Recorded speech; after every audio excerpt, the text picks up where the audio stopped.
century. They've campaigned for laws to protect themselves and to prevent further injuries. On the other side are the employers who have resisted improvements in working conditions in order to maximise their profits. Despite claims by the press health and safety has gone mad, the balance has always tipped in favour of the employers.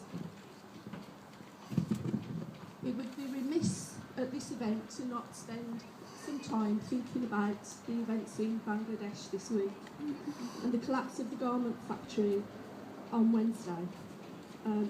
The factory supplied garments to retail giants like Primark, Matalan and Mango. The number of people found dead had reached more than 350 yesterday, and it's likely to keep climbing. This morning, there were still 900 people missing. Police had ordered the building evacuated amid safety fears the day before its deadly collapse. But the factory flouted the order and kept more than 2,000 people working.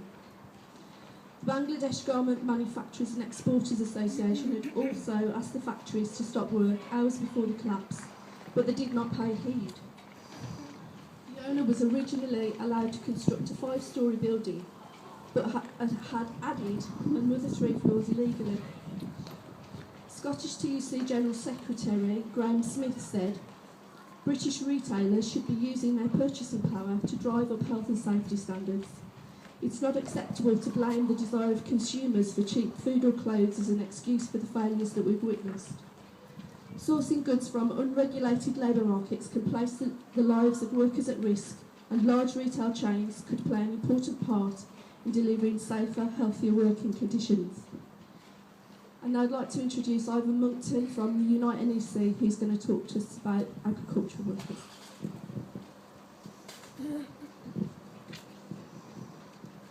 Good morning, everybody. First of all, I'd like to say thank you for actually being invited here today. You might still tell from my accent after 35 years in Wales, I actually come from Wolverhampton. I was born in Wolverhampton, I was brought up in Cotsall, and my first job was on a farm in Pattingham. Now I'm a contractor in the Welsh countryside. So also the first political act I ever committed, I suppose, was as a 15-year-old writing to the Express and Star about the treatment of mainly Asian women fruit pickers in the farms around the Brood area. I was absolutely astonished at the way people were treated then. Wrote the letter, that was my first political act. Unfortunately, things haven't changed that much at all. In fact, in some ways, they've actually got worse. In the last few days, in the last week in fact, a few things that I've picked up from the newspapers and meetings that I've been to.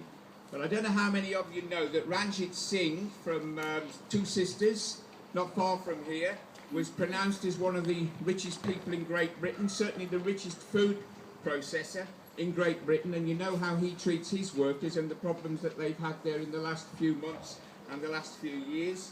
We had the bankers, £1 million bonuses mentioned again.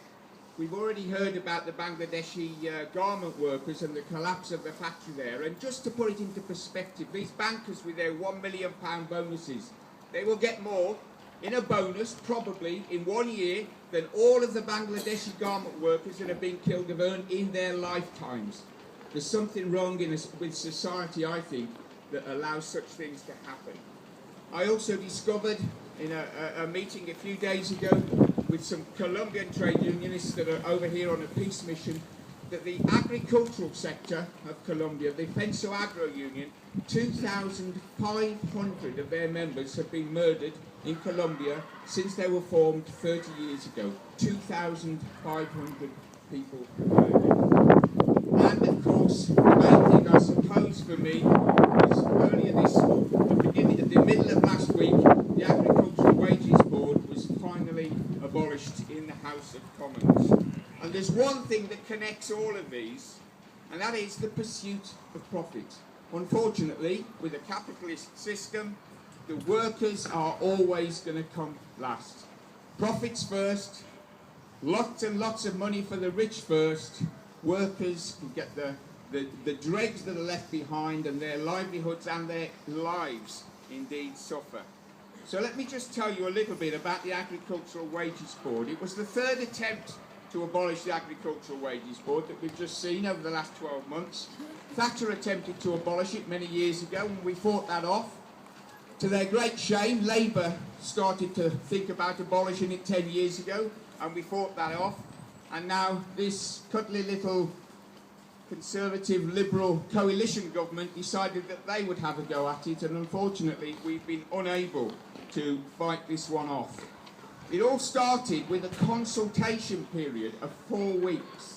So the future of 500,000 agricultural workers in this country had their whole future was decided in a consultation process that lasted 4 weeks. Now, I'm a member of the Agricultural Wages Board, and I myself didn't even get a copy of the consultation document for the first 2 weeks. No member of the board did. In other words, it was something that was rushed through, pushed through super fast, with the absolute determination to carry on whatever. And indeed, 63% of all the people that responded to the consultation process, including many farmers, were against the abolition. But the government pressed on. The Public Bodies Bill was their preferred way forward, but they were unable to continue with that because the Welsh Assembly government refused to take part. So they introduced in the House of Lords, at 24 hours notice, an amendment to the Enterprise and Regulatory Reform Bill. So this amendment went to the House of Lords, and despite a group of crossbench lords, including Conservative, Liberal, crossbenchers and Labour, all speaking and voting against it, it went through, and then it went to the House of Commons. And this is where the most disgraceful thing of all happened, and that is that in the debate in the House of Commons on the whole of the bill, there was no time given at all to anything to do with the Agricultural Wages Board. There was no debate. There wasn't even a vote. So something that the House of Commons hadn't even debated was about to take effect on 500,000 agricultural workers. The Labour Party did get a half-day debate last week on the Wages Board, and needless to say, they put up a great argument, but in actual fact, the debate was lost. And so now we are in the position where it will actually be lost. And what I want you to remember in all this, for me anyway, is the part that the Liberal Democrats have played. The Liberal Democrats. It is so unliberal, this move, it is unbelievable. The Liberal Democrats, who signed early day motions supporting the Agricultural Wages Board in the past. In fact, the Minister himself signed an early day motion when Labour attempted to abolish the board. So we want to make sure that these Liberal Democrats are not allowed to forget what they've done. What does this antiquated so-called AWB do? Well, it sets pay, holiday pay, sick pay. It sets several different rates, including one for 15 and 16-year-olds. It sets the amount that can be taken for tied housing. And remember that 40% of farm workers or full-time farm workers live in tied housing. And one other thing that it does, it's something that we managed to get in relatively recently. It sets a definition of what decent accommodation is. You wouldn't think you would need that in 2012-13. But it has to specify that each person that is in accommodation provided by the employer gets a bed each. A bed each. That's something that we have to specify in the Agricultural Wages Board. That those buildings should be fit for human habitation, and there should be wholesome drinking water available. Sort of things that you can hardly imagine. That there should be toilet facilities. Another thing that the Wages Board did was to set skills and training for agricultural workers, and indeed to set time off with pay for training, especially in health and safety. Let me just read you a quick quote. It is a national evil that any class of Her Majesty's subjects should receive less than a living wage in return for their utmost exertions. Where you have what we call sweaty trade, you have no organisation, no parity or bargaining. The good employer is undercut by the bad, and the bad by the worst. The worker, whose whole livelihood depends upon the industry, is undersold by the worker who only takes up the trade as a second string. Where these conditions prevail, you have not a condition of progress, but a condition of progressive degeneration. And those were the words of Winston Churchill when he set up the Agricultural Wages Board. Sorry about this. Now let me read you a second quote, and this is from DEFRA, to somebody that responded to the consultation process. And it came from the Minister. Rest assured that the purpose of our reforms is not to drive down wages or to remove protection from workers. Indeed, the whole thrust of our reform is to remove the statutory burdens and restrictions imposed by the agricultural wages legislation, and in so doing allow the industry greater flexibility to develop modern employment practices, which will improve job opportunities and prosperity for employers and workers alike. The absence of the board will give employers a greater flexibility as to how they choose to pay and reward their employees. For example, they may decide to offer higher basic rate of pay. So scrap the wages board that sets the minimum rate and the employers will give you more. What sort of cloud cuckoo land do these people live in?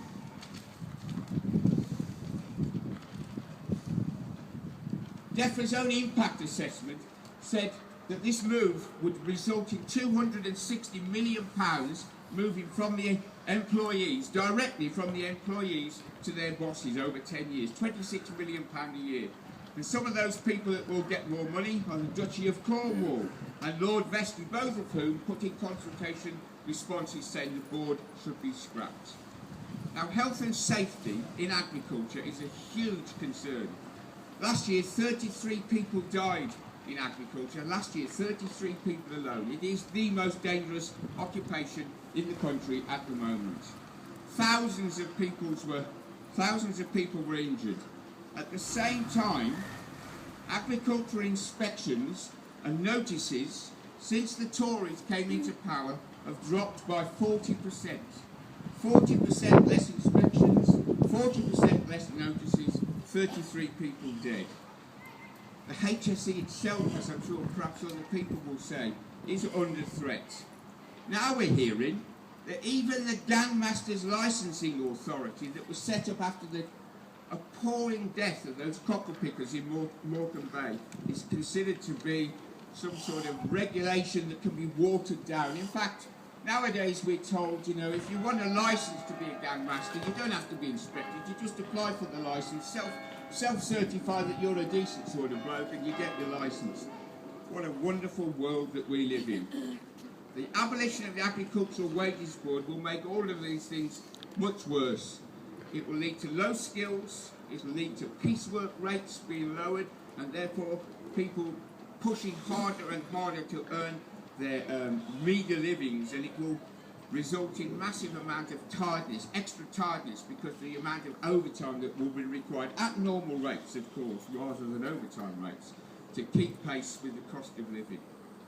I recently read a book by the University of Wales Press called The Rural Poor in 18th Century Wales, which is where I live now. Let me tell you that if these Tories and Liberals get their way, we're moving back to the conditions of the 18th century in rural areas, and that isn't an exaggeration. I would encourage anybody to have a look at that book and see what conditions were like then and what's happening now. So to finish, I would like to just say, please, we've lost the battle at the moment, but the war continues, and we want this Agricultural Wages Board back. We are going to be pushing the Labour government. If we get a Labour government next time, we need to be pushing them, and we certainly need to be pushing the Labour Party for a commitment to reinstate the Agricultural Wages Board. And we need to punish the Liberals and Tories for what they've done, not only to agricultural workers, but workers throughout the country. Just remember what Workers' Memorial Day is all about. Protect workers.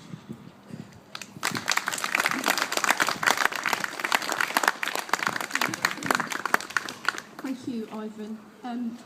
Next, Steve Whitten from UCAT was going to be speaking to us about construction industry. Unfortunately, Steve is off sick at the moment. I'm not sure whether that's as a result of an industrial injury, but he sent us his notes, and Rob Marris is going to deliver his speech for him.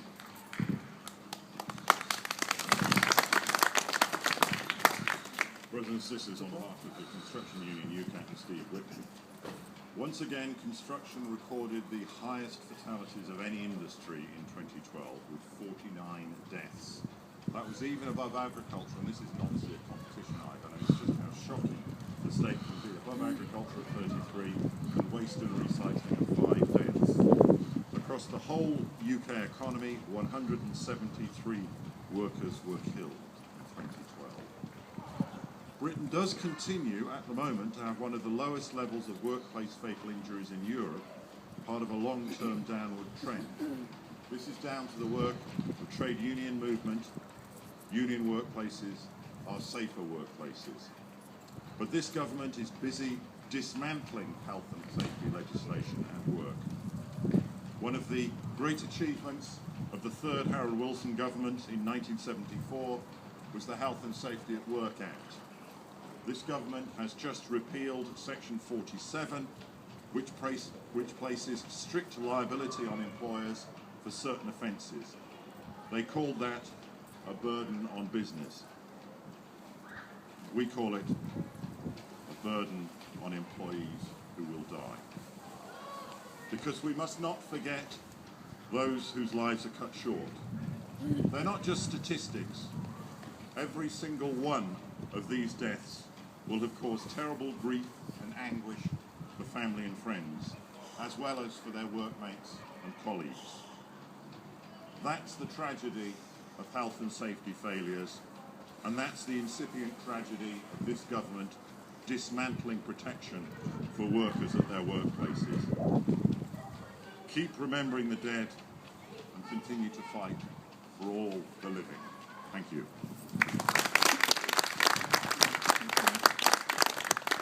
And we welcome now Marinda Just from GMB and Thompson's, who's going to talk about the Tory tax on health and safety laws.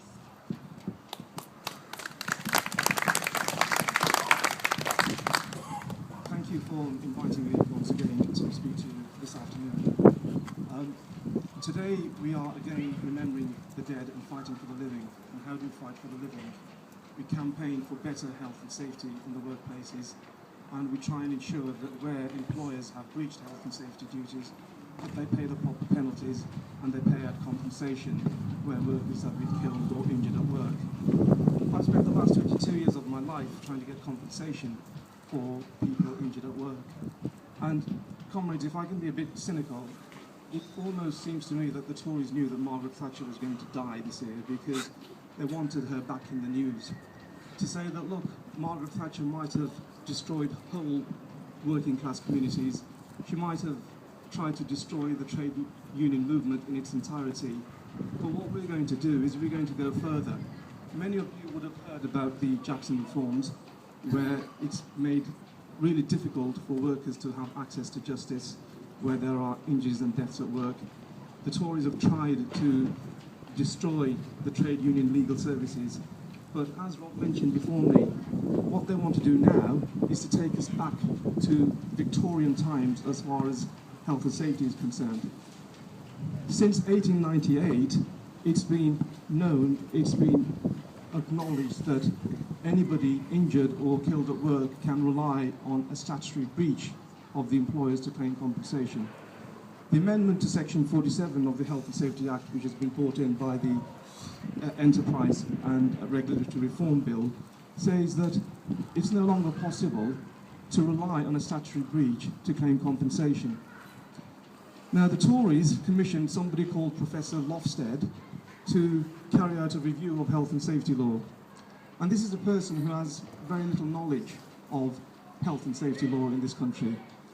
It's always been the case that there has never, ever been automatic entitlement to compensation when there is a death or injury at work. We've always had to prove legal liability, and that's why in my job I've often become very frustrated when I know that there's been an injustice, but I have to prove legal liability. So there was never, ever any reason to change the law. But now they are going to make it so much more difficult for people injured at work to claim compensation. What's going to happen now is that we are going to have to prove negligence. And what that means is that the employer is only going to be held liable if we can prove that the employer ought to have known or knew that there was a dangerous system of work or that there was dangerous equipment. Now, we all know that it's very easy for employers to wash their hands and say, look, we didn't know that there was anything wrong. we did everything properly. I don't want to bore you with legal legal cases or anything like that, but there is something that I want to talk to you about. I want to talk to you about the case of Stark and the Post Office.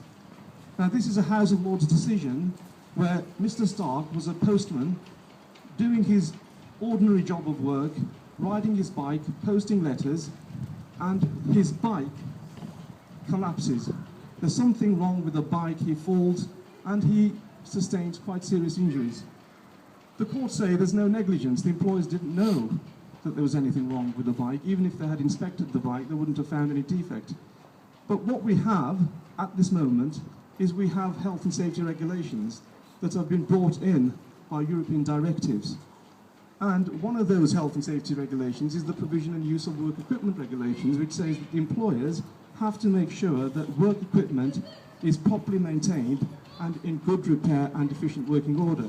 So Mr. Stark was able to say, look, you provided me with this bike, the bike was defective, and I had an injury, and so you have to pay me compensation. And so he was able to succeed on that basis. Now, opponents to such legislation like Professor Lofsted say that it's not fair that if employers have done nothing wrong, that they should pay compensation. But we know that's not true. Because in Mr. Stark's case, what many people perhaps didn't realise, even myself, this is something that I only recently discovered, in Mr. Stark's case, his bike should have been replaced after every 10 years.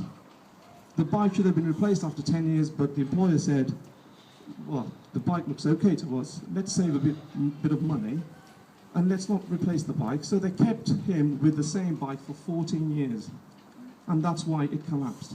So we know that the employers should have changed his bike after 10 years. And we also know that it's entirely unfair that somebody who goes to work to do a job of work should get injured or should get killed. So the other thing that I wanted to actually talk to you about is that this government not only has made it very difficult for people to claim compensation for injuries and deaths at work, but with the Health and Safety Executive, they've significantly weakened the Health and Safety Executive. They've made it less effective with dwindling resources, so only a tiny minority of cases will now actually get prosecuted. Now, I'm here to talk about the Tory attacks on health and safety laws, but if I'm talking about the Tories, I can't stop myself from making a political comment. And if I can end by making a political comment, we need to get rid of these Tories. Now, I don't hold any political position. I am not a working Labour Party politician or anything like that. But I know, as well as everyone here knows, that the Labour Party emerged from the trade union movement. And we should always make sure that the Labour Party is inextricably linked to the trade union movement. If we are not happy with what the Labour Party is doing or what a Labour government is doing, it's up to us as trade union members to make sure that we change the party to make it what we want it to be. We should exercise our political power. And if it's true that Ed Miliband became leader because the trade unions put him there, I say to myself, great, that means that we have got some power to have some influence. Now, the way I see it, comrades, we need to get rid of this Tory government, and the only party that is going to do it is the Labour Party. So I may be saying something that might not come home to a lot of you. We've all had disagreements with the last Labour government. A lot of things that they did I was not happy about. But I still know that it's up to me, it's up to you, it's up to us to make sure that we get right-thinking people in government. If we had right-thinking Labour MPs, enough of them in Parliament, the Tories would never have been able to pass the Jackson reforms. They would never have been able to make the amendment to Section 47 of the Health and Safety Act. So we could have collectively stopped them passing such a law. We will always remember the dead, comrades, but let's start fighting for the living now, and let's begin the fight now by getting rid of this Tory government. Thank you. Thank you, Linda. And I'd like to introduce Reverend Bill Mash, the Industrial Chaplain.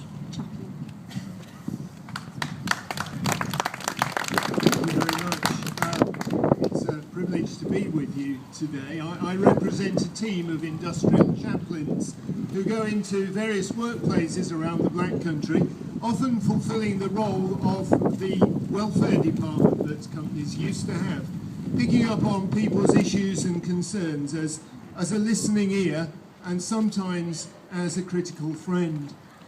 Our foundational documents as Christian churches are, of course, the Bible. And throughout the Bible, there's a profoundly economic message about fairness and justice, about respecting the rights of working people. So I'm pleased to be with you today as part of this commemoration. I'm going to be reading some prayers. Now they may not be from your tradition, or prayer may not be something you're used to. But please use the pauses that I will include to bring to mind those causes and people who you very much care about and remember. I'll conclude each pause with the words, Lord, in your mercy. And if you feel able, please respond, hear our prayer. For those who we have worked with, been responsible, cared about, shared our lives with, but have died in the course of their work, we remember them now. Lord, in your mercy, hear our prayer. For those who are sick with cancer, asthma, asbestos-related diseases, depression or stress, or other workplace illnesses, Lord, in your mercy, hear our prayer. For those who are at risk today from danger, bullying, or burdensome responsibilities, with no hope in the short term or relief from their situation,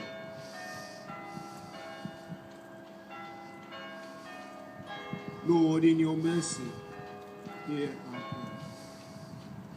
For those in positions of responsibility, that compassion and common sense combine to make safer places of work, Lord, in your mercy, hear our prayer. For those who can find no paid employment,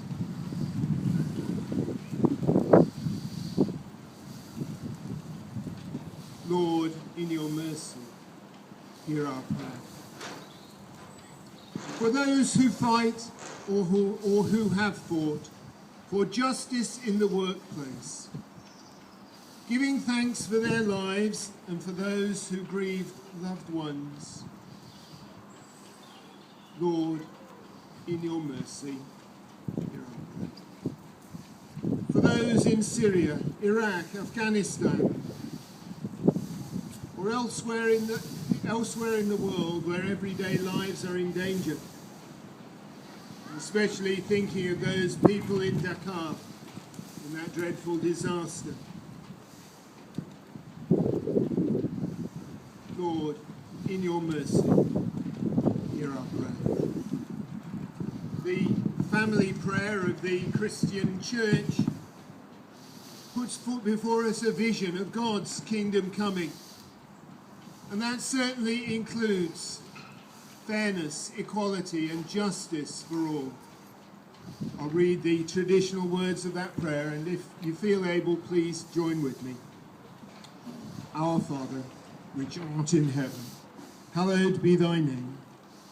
Thy kingdom come, thy will be done, in earth as it is in heaven.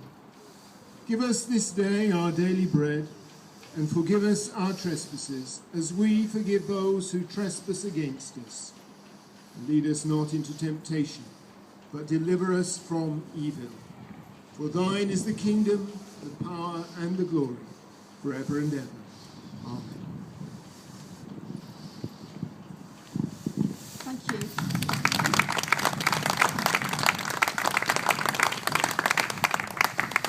It's time now to lay the wreaths, so I'd ask the union representatives representatives to come forward and place the wreaths under the peace tree.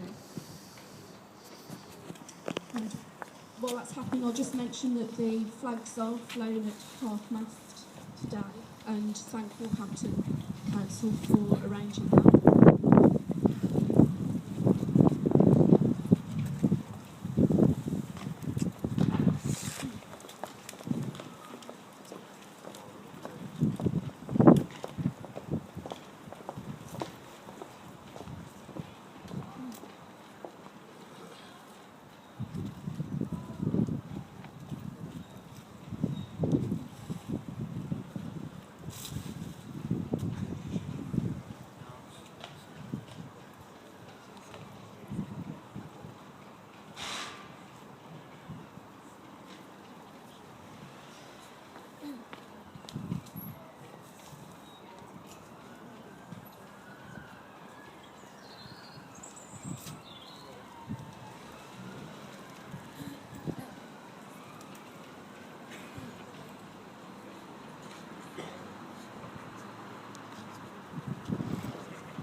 Very much, and that concludes the event for this year. The Trades Council will be arranging the same event or a similar event at the same time and the same date next year, and please can you make sure that you all collect a May Day event leaflet before you leave today. Thank you all for coming.